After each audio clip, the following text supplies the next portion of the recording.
Esto es EWTN Noticias con ustedes. Gracias por estar con nosotros. Soy Eddie Rodríguez Moreno. Yo Isabel Díaz Monsalve. Y estos son los titulares. Papa Francisco exhorta a escuchar el clamor de los pequeños que piden justicia.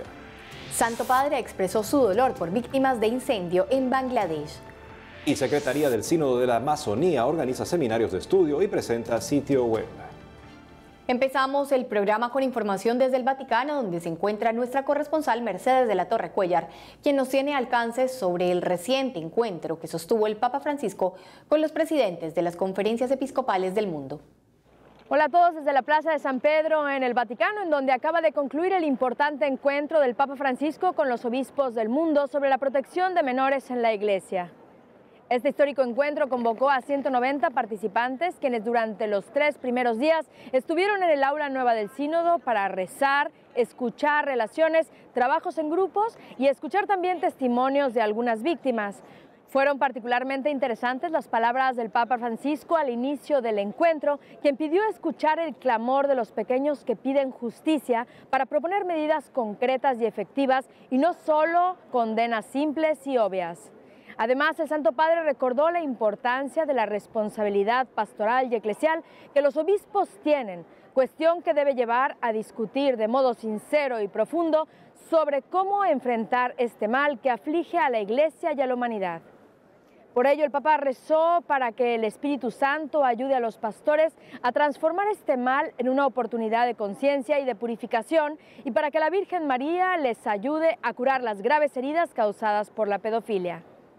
Por otro lado, el secretario adjunto de la Congregación para la Doctrina de la Fe, Monseñor Charles Scicluna, dirigió un discurso concreto gracias a su gran experiencia en este ámbito.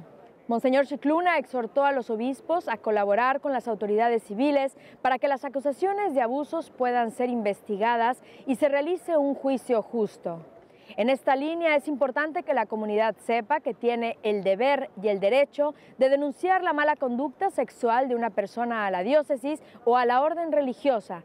Además, el arzobispo alentó al episcopado del mundo a escuchar a las víctimas y a ser cercanos a los sacerdotes, a acompañarlos durante el proceso, porque es muy difícil restituir el buen nombre en los casos que se demuestran que las acusaciones eran falsas.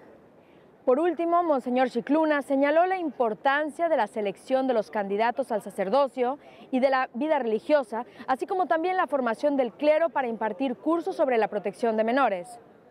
Estimados, este encuentro de 4 días en el Vaticano fue un paso muy importante que la Iglesia está dando en contra de los abusos sexuales.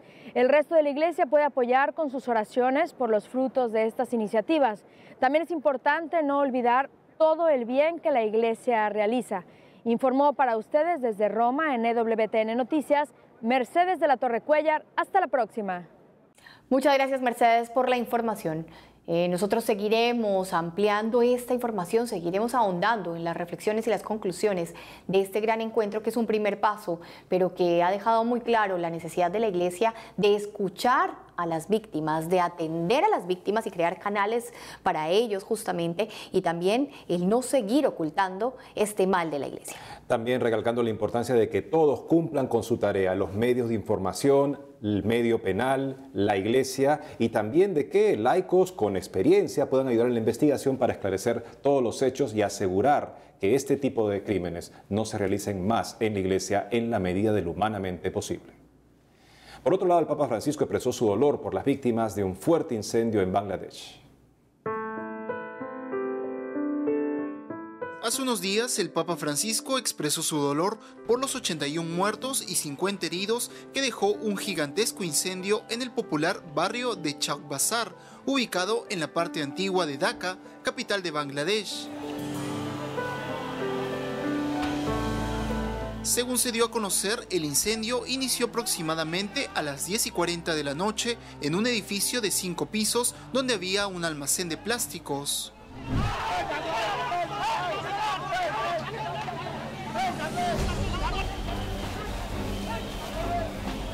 El fuego terminó afectando también a construcciones aledañas.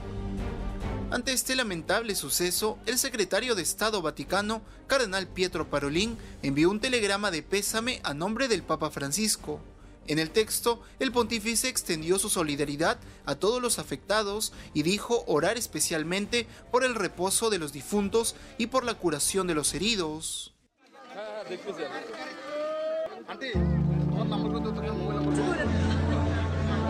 Además, expresó su aliento al personal de emergencia que asiste a las víctimas de esta tragedia.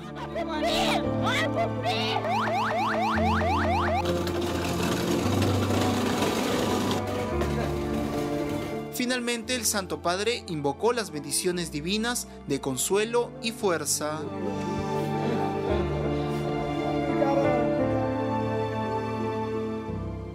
Nos unimos en oración por las víctimas de este terrible incendio. Y en otras noticias les contamos que hace 18 años San Juan Pablo II creó cardenal a la hora Papa Francisco. Recordemos este importante momento. Un 21 de febrero de 2001, hace 18 años, San Juan Pablo II creó cardenal al entonces arzobispo de Buenos Aires, Jorge Mario Bergoglio. Años después, el 27 de abril de 2014, el Papa Francisco declaró santos a San Juan Pablo II y San Juan XXIII, en una ceremonia histórica y sin precedentes en la que se reunió a 4 papas, pues en ella participó el Papa emérito Benedicto XVI. Juan Pablo II, quien creó 231 cardenales durante sus casi 27 años de pontificado, señaló en 2001 que la nave de la Iglesia se aprestaba a navegar mar adentro de nuevo para llevar al mundo el mensaje de la salvación. En aquella oportunidad, el Papa Peregrino dijo a los nuevos cardenales que el mundo se hace cada vez más complejo y la viva conciencia de las discrepancias existentes produce o aumenta las contradicciones y los desequilibrios. En ese sentido, San Juan Pablo II agregó que para poder afrontar adecuadamente las nuevas tareas es necesario cultivar una comunión cada vez más íntima con el Señor. Dirigiéndose a los nuevos purpurados de ese entonces, el pontífice les manifestó que al contemplarlos, el pueblo de Dios debe encontrar un punto de referencia concreto y luminoso que lo estimule a ser verdaderamente luz del mundo y sal de la tierra. Y previo al sínodo sobre la Amazonía, la Secretaría General de esta Asamblea organizó un seminario de estudios que se llevará a cabo hasta el 27 de febrero. La Secretaría General del Sínodo de los Obispos informó recientemente que realizará un seminario de estudios previo a la Asamblea Especial sobre la Amazonía, nuevos caminos para la Iglesia y para una ecología integral. La iniciativa se realiza desde el lunes 25 hasta el 27 de febrero en el Instituto María Bambina, al costado de la Plaza de San Pedro, y lleva por título Hacia el Sínodo Especial para la Amazonía, Dimensión Regional y Universal. Entre los participantes a este evento se encuentran los presidentes de las conferencias episcopales del área del Amazonas, algunos prelados y expertos en el tema.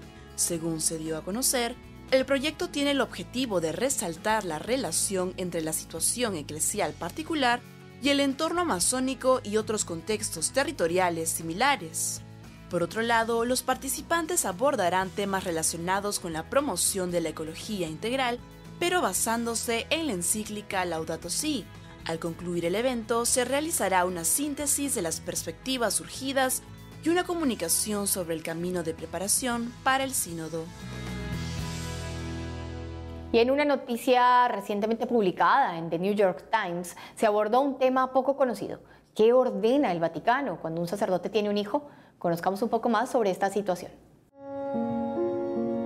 Hace unos días, diversos medios hicieron eco de una noticia publicada el lunes 18 de febrero por The New York Times, titulada Las reglas secretas del Vaticano para sacerdotes que tienen hijos, la cual relata el caso de una persona que a los 28 años descubrió que su verdadero padre era un sacerdote.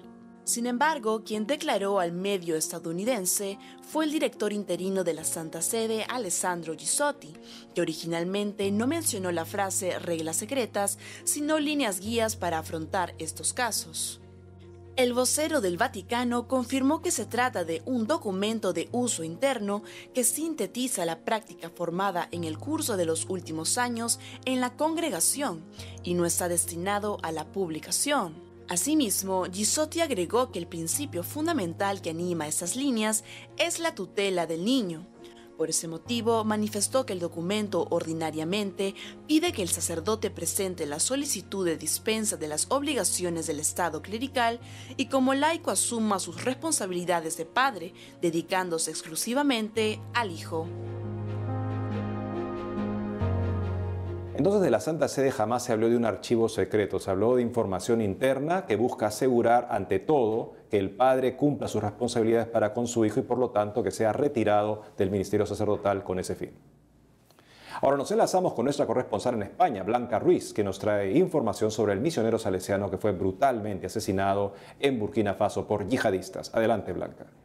Hola Isabel, hola Edi, aquí desde el centro de Madrid, desde la iglesia de Santa Teresa y San José, os cuento que el pasado 15 de febrero rebeldes yihadistas acabaron con la vida del sacerdote salesiano César Fernández, que vivía desde hacía años en Burkina Faso. El superior de los salesianos, Ángel Fernández Artime, aseguró que la muerte del padre César Fernández se suma a la de otros muchos mártires de la iglesia. Hablamos con el salesiano Faustino García, que conoció bien a César Fernández y asegura que él es un mártir.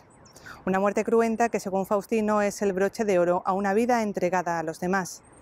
También les contamos que recientemente se presentaron los últimos detalles para la próxima beatificación de Guadalupe Ortiz de Landázuri, que será la primera beata del Opus Dei laica, que subirá a los altares y que tendrá lugar en Madrid el próximo 18 de mayo. Hablamos con el vicepostulador de la causa de beatificación de Guadalupe Ortiz de Landázuri, el sacerdote José Carlos Martínez de la Hoz, que nos contó esto sobre la próxima beata. Yo creo que lo bonito es esto, que Guadalupe se ha hecho santa dando clase de química, siendo una buena profe de química.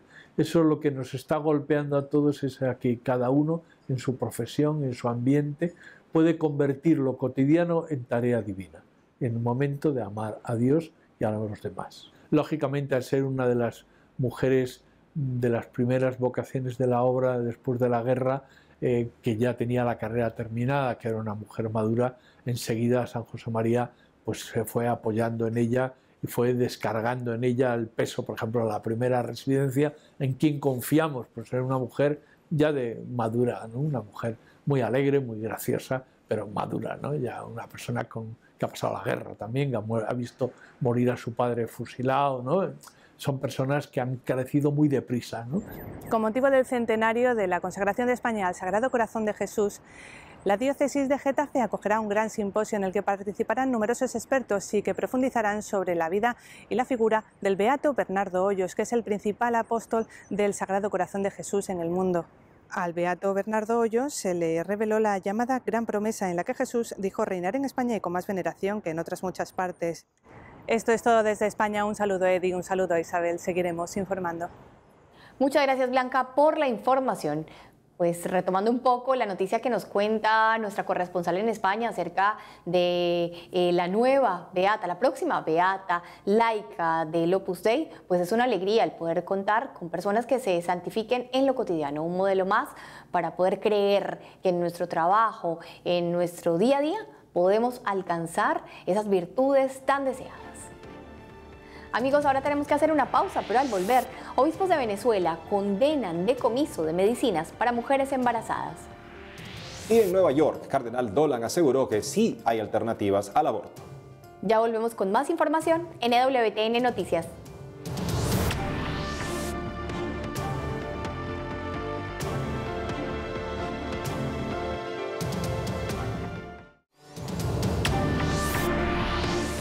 Seguimos con más información. En Venezuela, los obispos del país condenaron el decomiso de medicinas para mujeres embarazadas y niños con SIDA.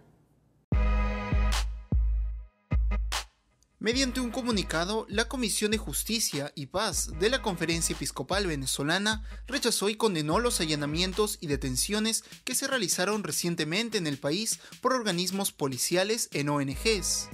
Y es que el pasado 15 de febrero, la policía venezolana allanó las sedes de la Fundación Manos Amigas por la Vida en el estado de Carabobo y detuvieron durante unas horas a sus directivos. De acuerdo al presidente de esta institución, ese día se llevaron medicamentos antirretrovirales y las fórmulas lácteas donadas que tenían para mujeres embarazadas y niños con VIH-Sida, además de incautar equipos y otros materiales. En su comunicado, la Comisión de Justicia y Paz señaló que las donaciones internacionales, en especial la provisión de medicamentos, estaban destinados a pacientes con enfermedades crónicas y catastróficas. En Venezuela, casi 18.000 pacientes de Parkinson no pueden acceder al tratamiento que cuesta entre $400 y $600 al mes, teniendo en cuenta que el salario mínimo es en promedio unos $6. Mientras tanto, en la ciudad fronteriza colombiana de Cúcuta se encuentran almacenadas las ayudas humanitarias enviadas por Estados Unidos, y en el estado brasileño de Roraima hay otro centro de acopio con donaciones listas para ser enviadas a Venezuela. Sin embargo, el gobierno de Nicolás Maduro ordenó la vigilancia en las fronteras con estos países y el cierre de la frontera marítima y aérea con las islas caribeñas de Aruba, Bonaire y Curazao, situadas frente a Venezuela. Es una infamia lo que está sucediendo en Venezuela. Es una pena que las personas pues tengan que padecer, personas embarazadas, niños que no tienen nada que ver con el conflicto, que de pronto ni entienden lo que está sucediendo y que no puedan acceder a lo que necesitan, las medicinas para poder sobrevivir. Ya nada va a salvar al señor Maduro de tener que comparecer ante los tribunales de los hombres por crímenes contra la humanidad y también ante el tribunal de Dios. Señor Maduro, está aún a tiempo de hacer menos grave su situación, que ya es gravísima. Ahora nos vamos hasta Nueva York, donde el cardenal Timothy Dolan manifestó que sí existen alternativas al aborto. A casi un mes de la aprobación de la nueva ley del aborto en Nueva York, que permite esta práctica durante todo el embarazo e incluso dejar morir al bebé si sobrevive al procedimiento, el arzobispo local, cardenal Timothy Dolan, reiteró la promesa de la Iglesia de ayudar a las mujeres gestantes, especialmente las que atraviesan un momento difícil.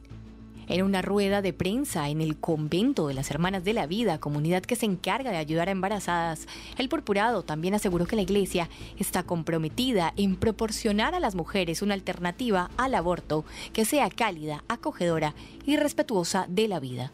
Asimismo, y tras expresar su preocupación por la ley aprobada en el Senado de Nueva York y promulgada por el gobernador Andrew Cuomo, el cardenal se dirigió a las embarazadas para decirles que pueden ser siempre acogidas sin importar su estado marital, su religión o estado migratorio. Como se recuerda, esta ley, que fue aprobada el día del aniversario del fallo Roe vs. Wade, que legalizó el aborto en Estados Unidos en 1973, también transfiere esta práctica del Código Penal al Código de Salud. En ese sentido, si la Corte Suprema revierte dicho fallo, algo que podría ocurrir tras el nombramiento del juez católico Brett Kavanaugh, la aprobación del aborto ya no estará en manos del gobierno federal de Estados Unidos, sino que dependerá de cada estado. La Iglesia como una opción inmediata para cualquier persona, cualquier mujer que esté experimentando un embarazo no deseado, en situación de crisis, en un peligro de aborto, en cualquier parte del mundo. Deben saber que la Iglesia está lista para ayudarla. Así que bueno que el cardenal de Nueva York lo haga presente y lo haga tan claro y tan cordialmente en este mensaje para todas las personas que lo necesitan. Y ya estamos enlazados con nuestra corresponsal en Colombia, Lida Lozada, quien nos trae información sobre la Iglesia en este país. Adelante, Lida. Hola, estimados amigos, hoy los saludo desde Bogotá, la capital colombiana. Les comento que por estos días la Arquidiócesis de Bogotá y su Oficina del Buen Trato presentaron la ruta de acompañamiento en presuntos casos de abuso sexual contra niños, niñas, adolescentes y adultos vulnerables en ambientes eclesiales. Se trata de un manual denominado Entornos Protectores en la Iglesia, que contiene conceptos y pasos a seguir para determinar los procesos y procedimientos prácticos que pueden facilitar la adecuada asistencia técnica, así como el acompañamiento psicosocial y pastoral de presuntos casos de abuso y maltrato. Esta ruta contempla 3 situaciones. La primera, si alguna persona que trabaja en la Iglesia se entera de una situación de violencia sexual, pero que no ocurrió en la iglesia, que ocurrió, digamos, en otro lado, en el hogar, en el barrio, ¿cómo hacer para que la iglesia no sea indiferente ante esa situación? Entonces, la persona pues informará inmediatamente a la Oficina del Buen Trato. Nosotros tenemos allá una trabajadora social que tiempo completo está atenta a esas situaciones y las daremos a conocer pues a la autoridad competente y acompañaremos a estas personas si son situaciones en las cuales pues se ve implicado un miembro de su familia o otra persona o ella misma. La situación B es si esta situación, digamos, de violencia sexual ocurre dentro de nuestros colegios de la Arquidiócesis de Bogotá. Nosotros tenemos 19 colegios y una universidad, la Universidad Monserrate. ¿Qué sucede allí? ¿Cómo tenemos entonces que reaccionar inmediatamente para que esto lo conozcan las autoridades? Y la situación C es si ocurre en algún ambiente eclesial y el implicado es un sacerdote o un diácono permanente o una persona que trabaja en nombre de la iglesia. Si es un sacerdote, en ese caso, la Oficina del Buen Trato activa la ruta, es decir, le informa inmediatamente al señor cardenal, el señor cardenal inicia una investigación preliminar canónica, luego, a la par, pide que se informe a la autoridad civil inmediatamente y empieza entonces todo el trabajo que se tiene que realizar, no solo de investigación canónica, sino además de medidas cautelares y el acompañamiento psicosocial de la víctima y del presunto agresor.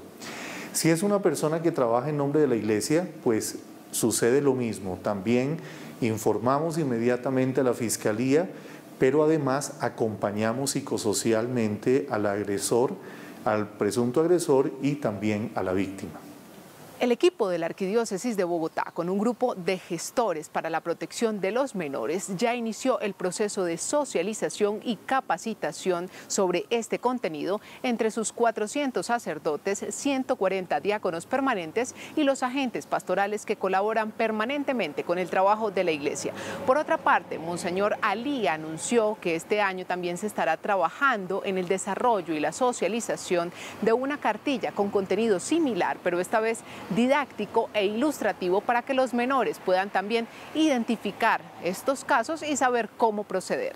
En otras noticias, en el próximo mes de marzo, la Conferencia Episcopal de Colombia y la Pontificia Universidad Javeriana pondrán a disposición de profesores, rectores de colegios y agentes de pastoral un diplomado en educación religiosa escolar, con el propósito central de validar los temas clave para esta materia y otorgar un certificado de idoneidad que además prevé el Ministerio de Educación Nacional. Esta iniciativa surge luego de una serie de foros realizados por la Conferencia Episcopal durante el año 2018, en la que identificaron la necesidad de acompañar a los maestros para fortalecer este proceso de formación.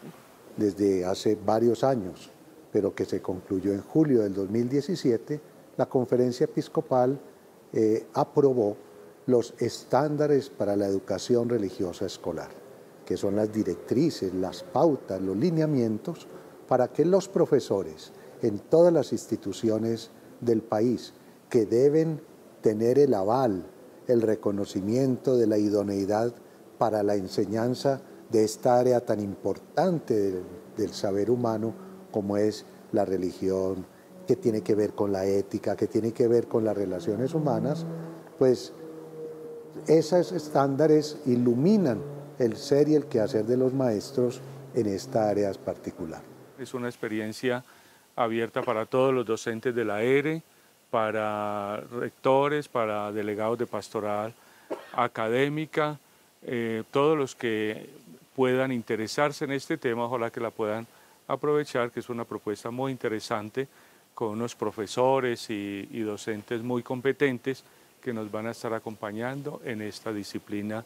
Isabel, Eddie y estimados televidentes, esta es la actualidad de la Iglesia en Colombia hasta el momento. Seguiremos trabajando para mantenerlos informados. Adelante, estudios. Gracias, Lida, por la información. Y para terminar, queremos presentarle un video de nuestros compañeros de Así Prensa, donde explican el sentido y el uso de los llamados sacramentales en la vida cotidiana del cristiano. Veamos.